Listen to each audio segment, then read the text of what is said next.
Find the zeros of the polynomial in each of the following, p of x being equal to x minus 4.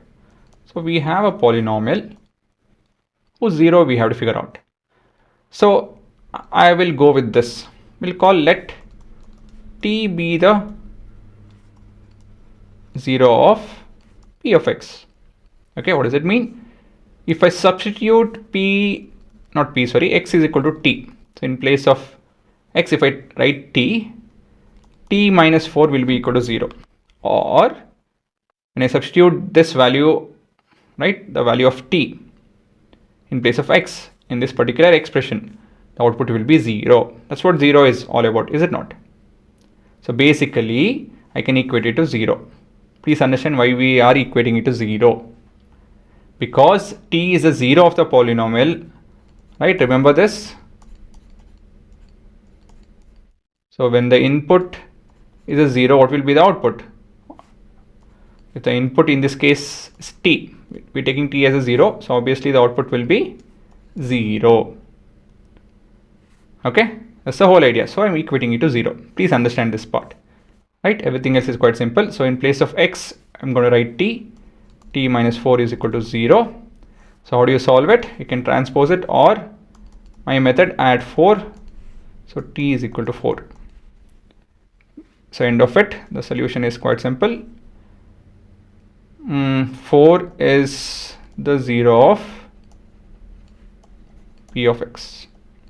Okay guys, so there is a bit of correction, or not correction actually, a small note. So generally your teachers will take this as x itself. I'm calling it as t because I want to make the idea of 0 concrete in your head. 0 is a value, a particular value which makes the, right, if I substitute 4 basically for this, here I'm going to get 0. So since I don't know what is this value, I'm going to call it as t. Yes, you can call it as x also, it's not an issue. But I want to exclusively call it with a particular name. Right?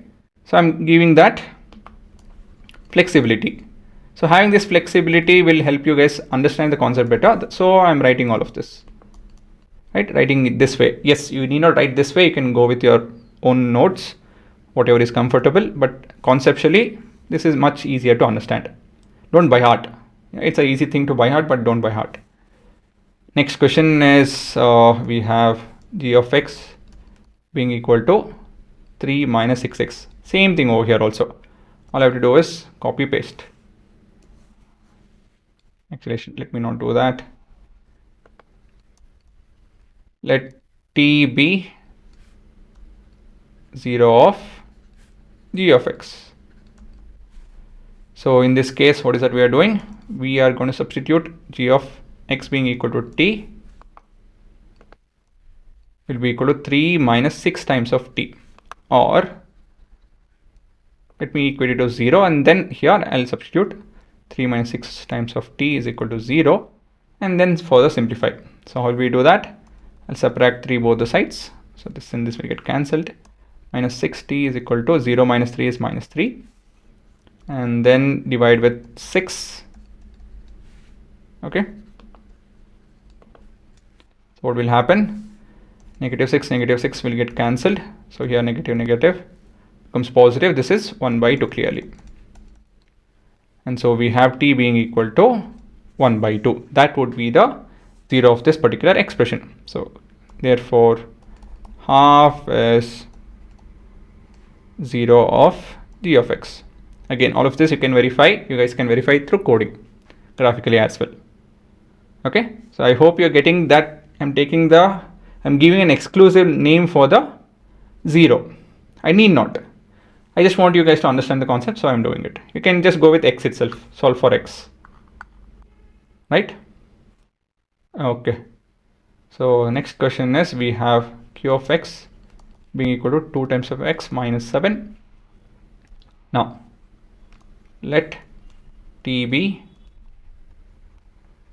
0 of q of x.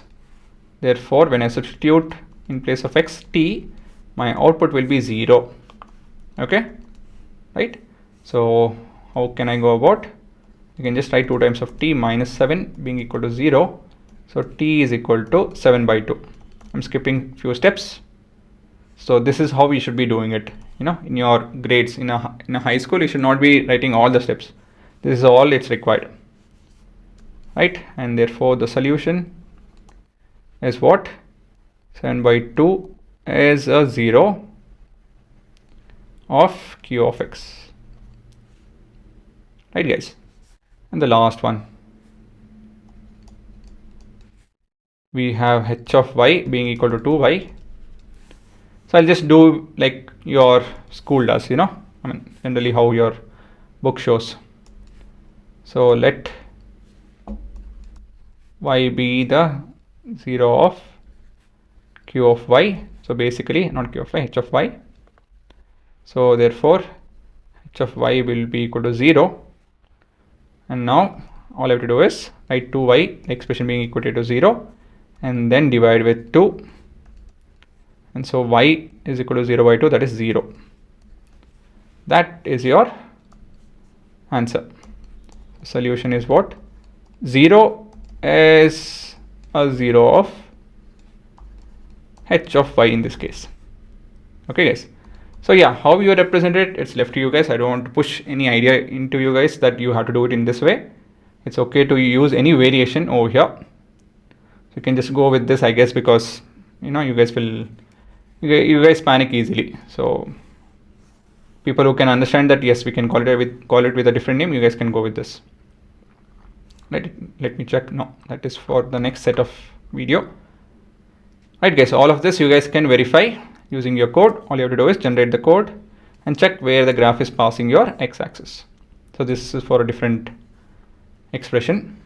Okay, so now pause and have a look at the answer. Again, just understand the idea of 0. It's a value, input value, which makes output to be 0. That's it.